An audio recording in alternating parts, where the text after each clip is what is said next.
Have that mark. Good. We're going to let all these people get around. Okay. So we know the order. Myra, Steve, Elise, and then Great. Everybody knows that? Yes. Everybody good?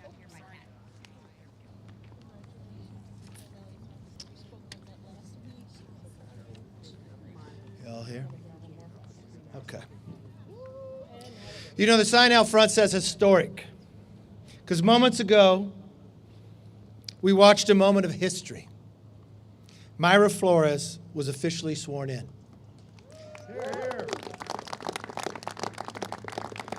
Myra is the first Mexican-born congresswoman in American history. I told her today on the floor as I held her Bible as she took that oath, how many young Latinas who immigrated to America just watched that you can achieve anything. America may not be perfect, but we strive to be a more perfect union. And nothing's greater than the American story. Nothing's greater than Myra Flores' story. It's not just that she was born in Mexico. It's not just what she was able to achieve, but think about the seat in which she won.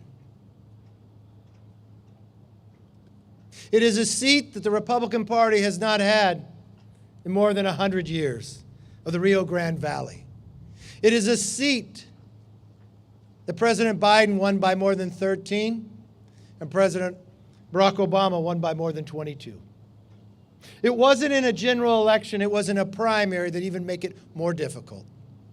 And she wasn't following a Republican member. All the odds were against her. But it was only those who had not met her. Because there is no goal that she cannot achieve. As she came to America at age 6, her father taught her, you could do anything you strive and work hard to become. So she works hard on being a mother, being a wife of a Border Patrol agent, helping those or patients that have a hard time breathing, even at a time of a pandemic. You may just be learning of Myra Flores today, but you'll be talking about her for years to come. Because she just made history, and it's only beginning to start. With that, I want to bring up the newest member. The reason why we have historic at the front of this podium, Myra Flores.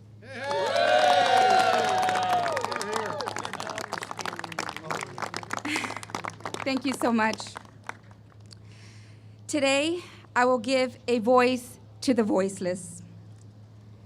To say that the people who live and work in South Texas have had enough.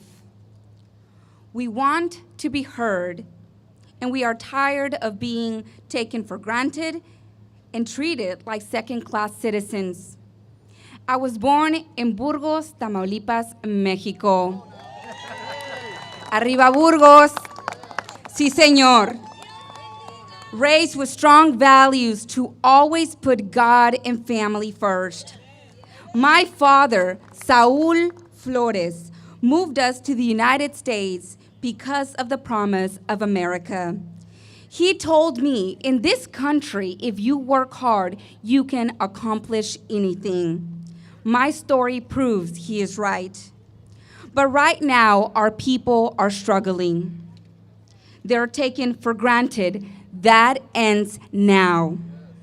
I am here.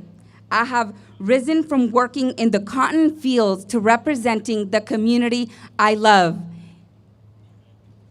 in the United States Congress.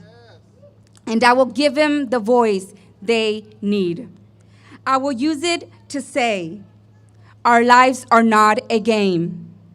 Our people deserve to have an opportunity, security, and freedom.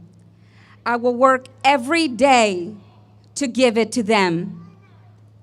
I am a proud Border Patrol wife and a mother fighting for a better future for our children. I want to inspire every child that today is working in the fields, strawberry, onions, cotton field, and you name it. I want you to know that you can become a congressman, a congresswoman, if you work hard. Thank you so much to my amazing family, of course to God, because this would not have happened without him and me living in prayer every single day. And to my amazing team, I truly do have the most hardworking, dedicated team. Thank you so much. God bless America.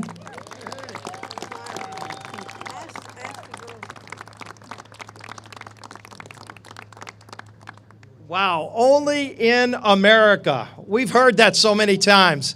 But right here with the Capitol Dome as our backdrop, the promise of the American dream is alive and well in Myra Flores. Congratulations to our newest member of Congress. And what a story this is.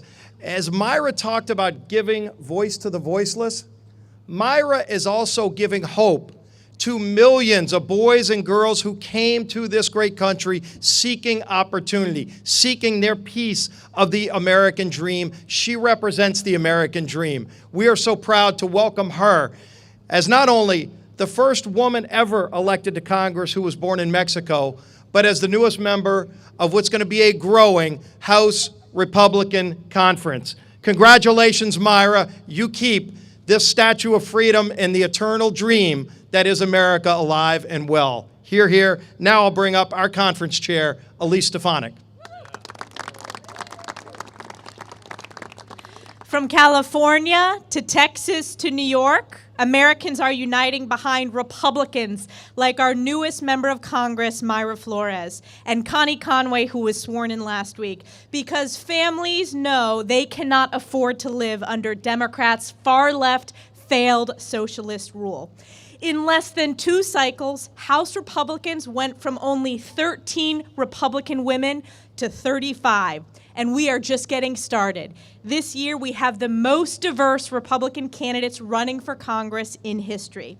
The American people want and deserve a new direction. Democrats have created crisis after crisis, from inflation to the border to crime to the baby formula shortages. Over 70% of Americans think the country is going in the wrong direction, which is why they are voting for a new, better direction, supporting Myra Flores. The momentum is on our side. Americans are united behind our House Republican agenda because we will continue to be laser focused on the issues that actually matter to the American people. We are just a short few months away and only 4 seats from firing lame duck Speaker Nancy Pelosi once and for all. And today, Congresswoman Myra Flores brought us 1 step and 1 seat closer. And I am honored to yield to fellow Texan with Myra, Tony Gonzalez. I want to start by thanking the House Republican leadership, because you don't get here alone, and they believed in Myra when no one else did, and it is a historic moment for all of us. Myra, I want to welcome you to the 117th Congress. We have an incredible freshman class filled with talented folks throughout the country, and Myra is only going to add to that. You know, the American dream is so powerful. The most powerful thing about the American dream is it doesn't always have to start in America. And Myra is exactly that example that she has. I've got 6 children. I've got a 2-year-old daughter that is going to look up to Myra and go, we live in the greatest country on earth where anything is possible. And back home in Texas, I'm excited to have a neighbor. I'm excited to have a partner to help identify the border crisis, the fuel the outrageous fuel costs, you know, the constant terror and threat that we see along the border is much different than what is happening in Washington, D.C. We're all so very excited for this historic day, and we're excited to have Myra Flores as the 24th member of the Texas delegation. I'll turn it over to our leader, Kevin McCarthy. What a historic day, and Myra has her 2 daughters and her 2 sons out here, and her husband, John, who is a very proud Border Patrol agent, and we just think it's such a historic day. With that, let's open it up for questions. Yes, sir. Leader McCarthy, how do you respond to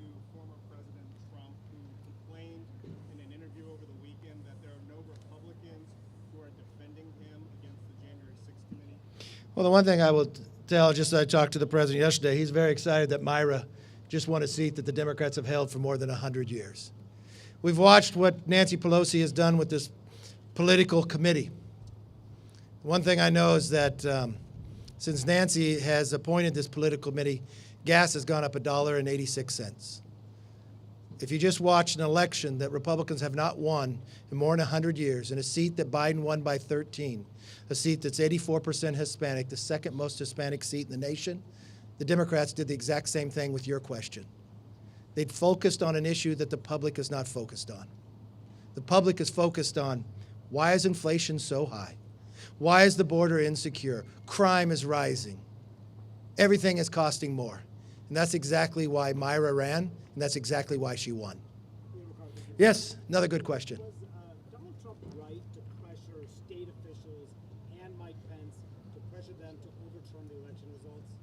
You know, the president always has a right to question an election, just as the Democrats questioned, just as Benny Thompson voted against the electorate vote, just as Raskin, who sits on this committee, said President Trump should be impeached before the president was even sworn in. So, look, I know you've got a lot of questions that hover directly to your viewers, but I think your viewers also care more about inflation. Why does it cost them more every single day? Why on the very first day that President Biden took office, why did he start raising the gas price then? Why did the Democrats in Congress question the refiners and the oil companies to make them pledge that they would produce less in the next year? And as the price goes up because supply is less and the other regulations on it, now they question it. Why do they continue to bring us more inflation? Why do they not make our streets safe? Why do they go after the police officers? Why, with Myra's husband putting his life on the line every day to keep this country secure, why do they make his job harder? Why won't they let him do his job? I think there are still a lot of viewers that might want those answers to those questions too. I think your ratings might go up. Yes, sir. Go right ahead. Go right ahead. Donald Trump famously said that Mexico is not sending their best. Would you agree with that statement? And Mexico's not funding what? Not sending their best. He said that Mexico is sending rapists and murderers. The one thing I know that happens, just as Myra, who's the very best, her father came here. Her father came here because he wanted a brighter future. She naturalized, become American citizen because she knew her life would be better. And she's standing before you right now as the first in the history of a country that's more than 230 years old, as the first woman born in Mexico ever elected to this body, where less than 12,000 people have ever had that honor. And that's the question you ask? I think you're wrong on that basis. Listen, yes, ma'am, go right ahead.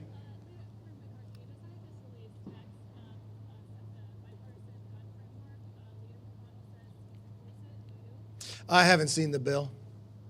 Yes, sir. If you become the speaker, will you put up a bill to amend the Electoral Count Act to clarify the role of the party? If the American public would trust us to be the majority, the very first thing we'd do is make America energy independent. So we'd lower your gasoline price so you won't pay more. We will secure the border so no longer will your children die from fentanyl, the #1 killer of Americans between the ages of 18 and 45. We'll make sure your streets are safe again so you won't have these killings going off throughout. And you know what else we'll continue to do? We'll make sure America's stronger. We'll make sure parents have a Parents' Bill of Rights so they have a say in their kids' education. All the things that Myra ran on and all the things that she will help us win the majority and govern in a place that the next century will be the American century. Thank you all very much for being here in this historic event.